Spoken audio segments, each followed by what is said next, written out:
We know that the fall is coming soon. We know that schools are going to be opening in some locations.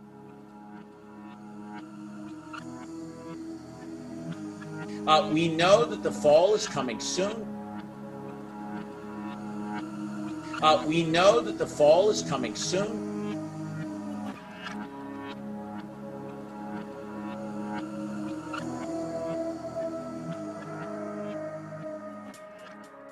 So the reality is most students are not being taught information about LGBTQ people, history, and events in schools, and that includes sex education. DeKalb County parents are raising concerns tonight about a test given to middle school students. Yeah, the quiz included questions like, what is it called when a woman is attracted to a woman? It was given as part of a 6th grade lesson on sexual orientation and gender identity. Identity definition is part of the official curriculum with the DeKalb County School District. The mother we spoke to says it doesn't matter to her because she believes it's her role to teach her child about sexuality. It has 10 questions asking 6th graders to identify various sexual preferences or identities like gay, lesbian, and transgender. Tonight, a school district in Ventura County will start teaching gender diversity in grades kindergarten through 5th grade. Educators say it's a way to create a safe environment for students. Yeah, but some parents are not happy with this new curriculum. The district says there are students here across the gender spectrum, including transgender students, and the board passed this in April. Well, tonight, some parents are not happy about it. In case are not happy with what they're introducing because we feel that it's very inappropriate for kids that age, namely our son. He's in 2nd grade. Some parents are against Oak Park Unified School District's new kindergarten through 5th grade gender diversity program that teaches kids based on their age about expressions of gender, including male and female, non-binary, and transgender. There might be some confusion getting into kids' minds. I mean, that's what I think. Public schools in Illinois will be required to teach students about the contributions of so-called LGBTQ people under a new law signed by Governor J.B. Pritzker. The new law, set to take effect in July of 2020, mandates history lessons taught in the state's public schools include a study of the roles and contributions of, quote, lesbian, gay, bisexual, and transgender people in Illinois and the rest of the U.S. The lessons must be taught to students before they complete the 8th grade. This is a mandate on grade schoolers to learn something that really, you'd expect to see in a graduate seminar at a liberal university, not something that is part of the basics of reading, writing, and arithmetic. Over this survey sent to young students, asking them personal questions about their gender identity, if they're transgender, and asking them to describe their sexual orientation. Tonight, hundreds of parents are sounding off, saying the questions are too personal and inappropriate. Some parents tell me terms like non-binary, gender fluid, and pansexual are all terms that are foreign concepts to students as young as 5th graders. But CMS says terms like these can help them to better assess the student climate. How do you describe your gender identity? Do you identify as transgender? Which best describes your sexual orientation? 5th grade, they're like, what is this, Mommy? Wondering why they're really asking those questions right now, especially with that grade. I feel like those questions should be saved for like junior high, high school, when they are a little bit more exposed to those kind of things. Parents say they did not know that students got a survey that asked their gender identity and sexual orientation. I know I only found out after I asked my child about it, and that's when he told me. It's the survey that's been given to middle and high school students, asking them how they describe their sexual identity and if they identify as transgender. In a major win for the LGBTQ community, the Supreme Court today ruled employers cannot discriminate based on sexuality. The conservative court ruled the Civil Rights Act of 1964 does protect gay, lesbian, and transgender workers. That might have changed things for a Mansfield teacher suspended 3 years ago after telling students she was engaged to a woman. It is not appropriate for teachers to promote the LGBTQ agenda.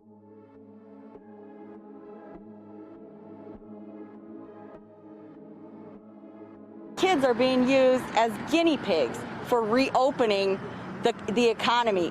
Classrooms are allowed to reopen this fall. But once open, students and staff will have to wear masks and social distance, among other requirements.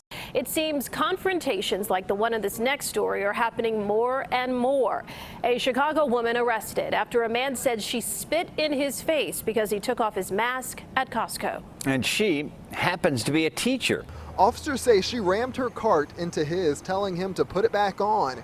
He ignored her, so she yelled, quote, "I'm a school teacher and I have COVID-19. She then took off her mask and spit in his face, deputies say, leaving the store in her car back on June 16th. You know, the question is whether or not, for example, there could be some sort of emergency use authorization for some populations. Many people are very wary of the president pushing a vaccine in truly record time. It will be first offered to frontline healthcare workers, but actually large-scale trials will only begin after the slated approval. That decision is raising widespread concerns that the safety of the vaccine might be compromised in an effort to be the first country in the world to get a vaccine approved.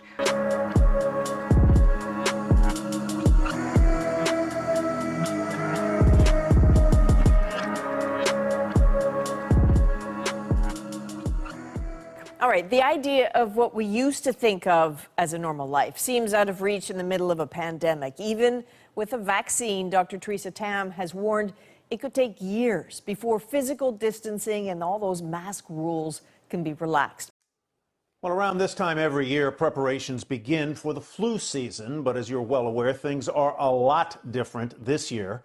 Meg Terrell tells us that the vaccine makers are preparing for a record year. The four major makers of flu shots together say they plan to supply almost 200 million doses of vaccine to the U.S., up from about 170 million last season. This is about 15% more vaccine than we've ever produced before. Both the public and private demand for this upcoming season has been tremendous. Fewer than half of American adults and about 60% of kids typically get the flu shot each year. Now, public health officials say they plan an even greater push for vaccination this year amid the COVID-19 pandemic. Ask people if they'll be first in line to get a COVID-19 vaccine. I get the flu shot every year, so why wouldn't I get a vaccine if there is one? I don't know if it's going to cause any complications later. I want to know what would be in the vaccine. And responses are all over the map. I guess it's just, you don't want to be the first, you know. A new Angus Reid survey found half of Canadians say they'll get a COVID-19 vaccination as soon as it's available. But around a third of respondents want to wait a while. 14% say they don't want to get vaccinated at all. People need to widely accept it. And we know from other vaccines that there's a lot of discontent and fear. No, this is exactly the trial that we're going to tell us if the product is safe and effective. A large study that started, as you said, a week ago, and is progressing actually very, very nicely. Just to give you, for your viewers also, a sense of how things are working, we are going to vaccinate, to inject 30,000 people. 15,000 will receive the vaccine. 15,000 will receive placebo, basically saline. And no one will know if he received or she received the vaccine, not the patients that received it, not the doctors that they administered, not even us, because it's coded in a database that only a special committee has access.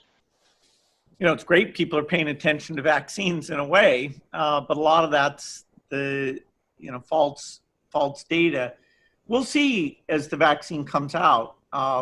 We don't need absolutely everyone to take it, but we need a pretty high percentage to take it to get the protection that eventually brings this epidemic to an end. And on the other hand, we're still just putting our heads down and doing the work. It doesn't change our daily life to have those conspiracy theories out there. We know they're not true. They certainly come up a little bit with the kids in the household. By the way, we do have our son came home early from college, and unfortunately for him. So that conversation comes up, but it doesn't change what we do on a day-to-day basis, luckily.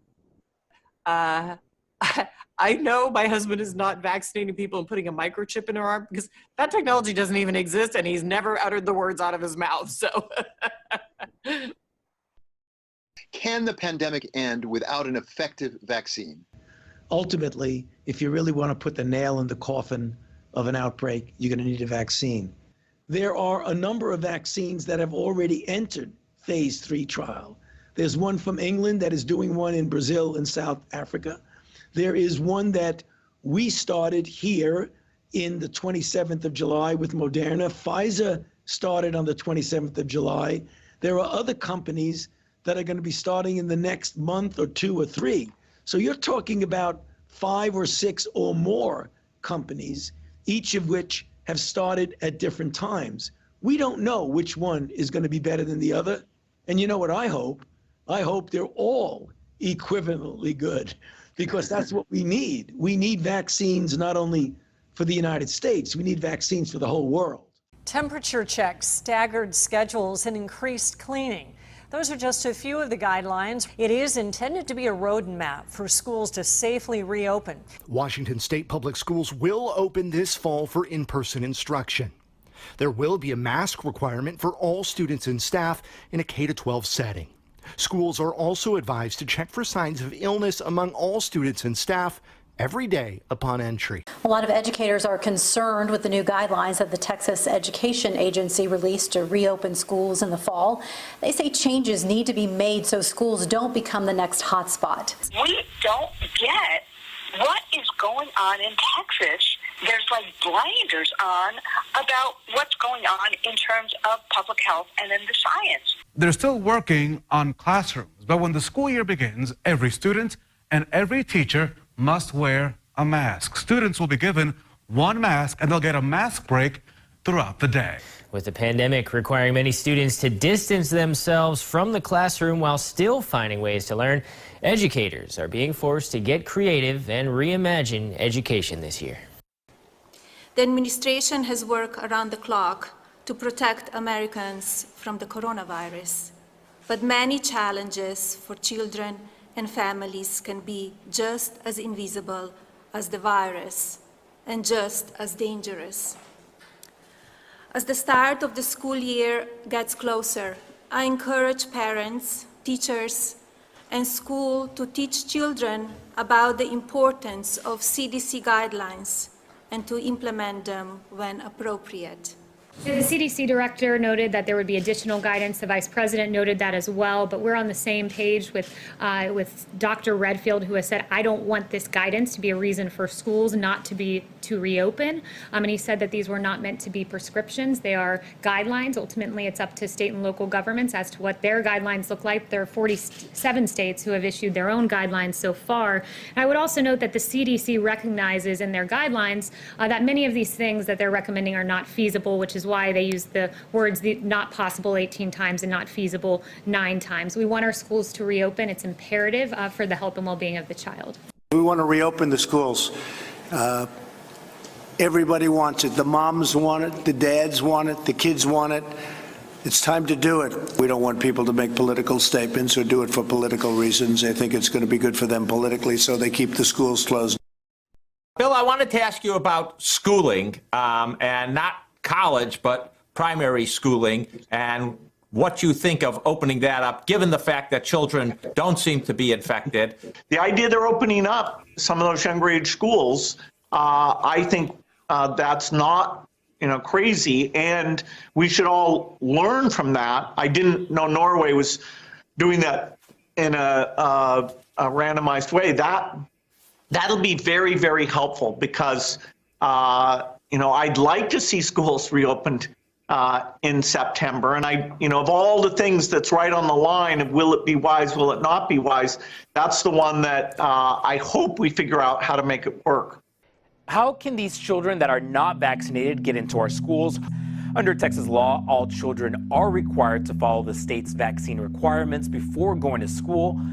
Today, a handful of students on Long Island quarantined on campus for not getting vaccinations. This as required by a new state law. This was day one for stricter regulations at several schools that no longer allow religious exemptions for vaccines. But keeping the kids isolated in a room on campus doesn't seem much of a solution either. Throughout the state, we're talking about more than 26,000 students with religious exemptions, and in Suffolk County, nearly 2,800, all of them facing a deadline to start getting vaccinated.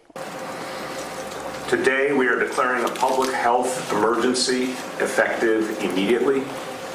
This will mandate vaccines for people living in the affected area. The Department of Health will issue violations and fines to people who remain unvaccinated.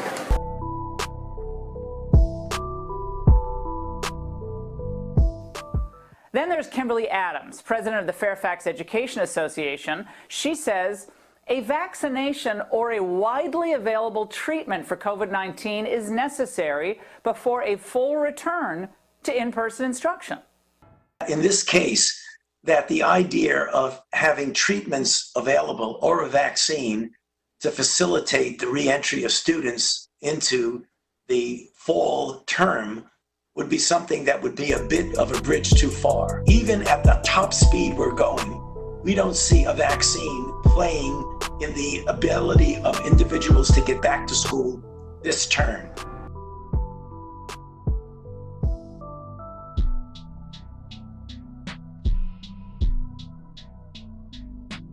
Well, when we have the vaccine, we have the military all lined up, and the military is going to be doing it in a very powerful manner. These are people that don't usually do vaccines. They do soldiers and they do lots of other things that frankly are more difficult. But we have our general, and logistically he's all set. On vaccines, last week we announced a $2.1 billion partnership with Sanofi and GSX to purchase and produce 100 million doses of their coronavirus vaccine. We're balancing speed and safety, and we're on pace to have a vaccine available this year, maybe far in advance of the end of the year, and we're mass producing the most promising candidates in advance so that we're ready immediately upon approval. We have our military lined up. It's logistics. It's all about logistics. They deliver a lot of things, including soldiers, but now they'll be doing vaccine. Our general is all ready to go. We're engaged in the most rapid industrial mobilization by far since World War II. On therapeutics and vaccine, 3 vaccine candidates have now moved into phase 3 trials. This would be years ahead of schedule. We'll develop a vaccine. We're going to have it very soon, and we're ready to distribute it, and we've got the military ready. Logistics, it's called. And we'll end this pandemic, and we will rebuild the greatest economy in the history of the world.